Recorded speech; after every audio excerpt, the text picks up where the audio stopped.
आदित्य ठाकरेंच्यामध्ये काय मतभेद आहेत असे की माझ्यामध्ये आणि आदित्य ठाकरे यांच्यामध्ये कसले मतभेद असणार? राज्यसभेच्या राऊतसाहेब, ज्या काही अत्यंत चुकीच्या बातम्या, ज्या सुरस बातम्या सध्या बाहेर येत आहेत नाही, सुरस बातम्या सुरस आहेत ना. सुरस कथा बघा, तुम्ही ज्या प्रकारच्या बातम्या छापताय, कोणीतरी माझ्याशी या विषयावर एक साधा फोन करून विचारलं का, किंवा आदित्य ठाकरे यांना विचारलं का? मुळात जी बैठक झाली असं म्हणतात, त्या बैठकीला मी उपस्थित नव्हतो. मी दिल्लीमध्ये माझ्या पुस्तकाच्या कार्यक्रमाला होतो. मी शिवसेना या पक्षामध्ये जन्मापासून आहे, मी परत सांगतो.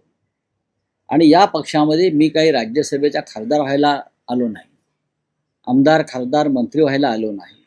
मी बाळासाहेब ठाकरे यांच्या विचारानं प्रेरित होऊन त्यांचा विचार महाराष्ट्राच्या कानाकोपऱ्यात नेता येईल, उत्तम संघटनेचं काम करता येईल, या विचाराने मी या पक्षामध्ये सतत काम करणारा एक ब्युरो रिपोर्ट HN नेटवर्क.